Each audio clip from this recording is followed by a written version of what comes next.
I said it before the game, and I'll say it after, and I feel the same. I think that SMU team is as good a team as we've seen all season. Just a lot of respect for their program, their players, their coaching staff. Coach Lanier, obviously, I just think that they have a really good ball club, and they came in and they beat us tonight, without a doubt.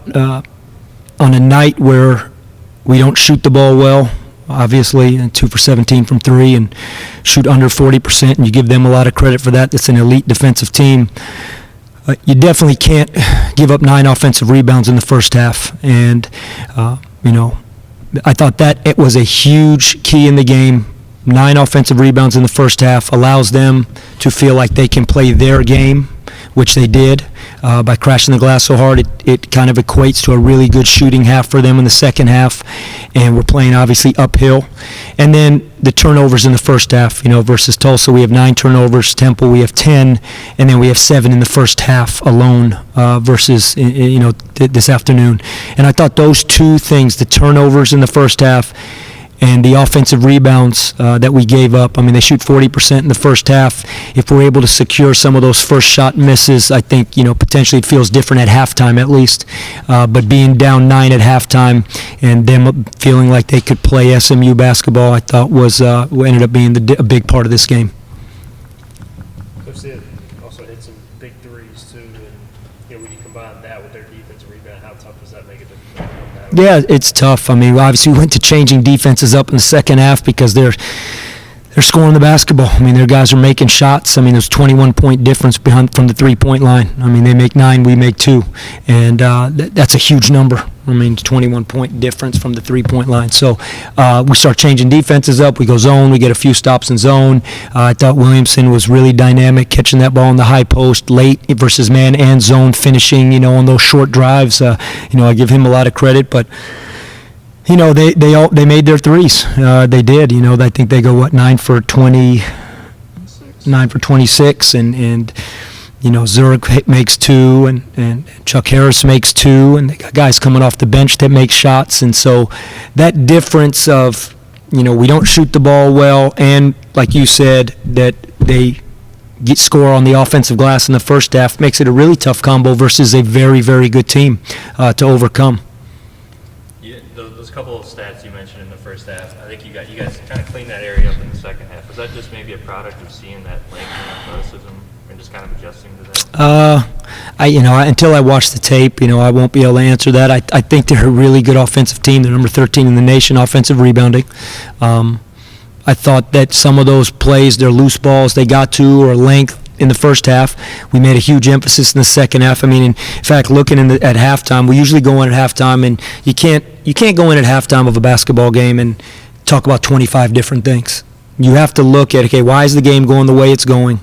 Let's look at these 3 to 5 things and say, let's see what we can do. And in the last 2 conference games, we've done it each time. I even thought we did a better job of it this time. And one of them was the rebounding game. One of them was the ability to take care of the ball. And one of them was our ability to flow on offense and continue to play downhill. Unfortunately, we did that better job of that in the second half. Really felt like we did. But we don't finish at the rim necessarily on the possessions we need to. On the kick-out threes, when we do get good shots, I think our assist numbers look like that because we don't hit some of the shots that, you hope you can hit. Can't guarantee it. I wish I could. But so now your assist numbers go down. And then, so you look at those 2 areas, and the one area we probably had success, but I think it's a byproduct of us not shooting the ball well, is we crashed the offensive glass. I mean, we're going to keep competing. We're going to keep competing and trying to give ourselves a chance. And, Ezra crashes, Brandon crashes, RJ crashes, we get offensive rebounds.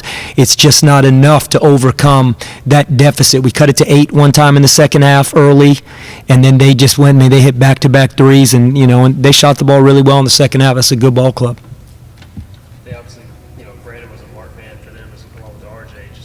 How much did it affect Brandon not having one of his best games and then really taking him out of it? Yeah, I think to win any team in conference, any game, home or road, you need your big 3 to step up, so to speak. I mean that, and it's been the first game probably that Brandon and RJ have, not the first game that either of them have struggled, but probably both of them together, definitely in conference play, that have struggled. And but it's a credit to those guys. It's a credit to SMU because they're a great defensive team. This is a top 10 defensive team in the country, but it's also it's a credit to RJ and Brandon. They're going to have a target on their back every game. It'll be no different next game. It'll be no different on February. It'll be no different in March. And so they've played through that before. You just hope it doesn't happen on the same night where both guys just happen, the ball's not going through the hoop. I mean, I don't think we'll have another game where, what was it, 1 for 10 and 5 for 19? Something like that. I don't see that. I don't see a 6 for 29 between those two guys. I mean, they put it in every day. It's just one of those games. You give SMU credit, they definitely, but it just went that way today. And then Bobby too, would you see kind of out of the Tedford a flow thing, or what would you kind of notice with him? Unfortunately, I don't have an answer. I mean, the stat line would tell you that, that he wasn't as effective as he's capable of being. As far as anything that would lead to it, I don't have an answer for that. It just, we need him to be a guy that didn't. It just wasn't the night for him. What did you see out of Ezra? I think he had a career high 25 tonight. I mean, what did you I thought Ezra in the second half really bought into, Ezra, we need you to play in that paint. And that's, honestly, we talked about it at halftime. And that's the truth. He bought in. He said, I got to do this. I got to do this for this team. I got to do this for myself. And you see how effective he can be in there. And it is nothing to do with his skill that he does have on the perimeter, which he does. But this team needs someone to create gravity. And the gravity he created is real if we can make shots. I mean, that's real. If we start hitting a couple threes, some of those times that he's rolling down the lane, he's going to get more of those. They're not going to have 4 people around him when he's trying to finish if we're sticking shots from behind the arc, and it just didn't happen tonight.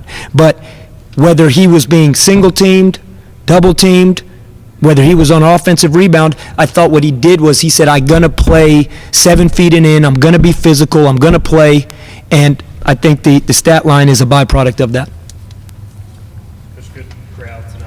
Just how kind of frustrating was it? Y'all were on the cusp of making that run, maybe get them in the second half, and couldn't quite, get that momentum, so to speak. I think it's always frustrating, whether the building happened to be empty or it was a great crowd like it was today. I think there's excitement about this program. I think we had a chance to do something that hadn't been done before, be 3-1 in conference and win 3 games in a row in the American Conference. And, so I really appreciate the crowd being here. I love it. And I know these guys fought. We're not ready yet to take that step right now. We weren't today. And, but this program's going that direction, and we're going to give this crowd and give Greenville an opportunity that we'll get over that hump. This is a process. I would love it to happen in year 2 right now, too. But this thing is happening. Thanks.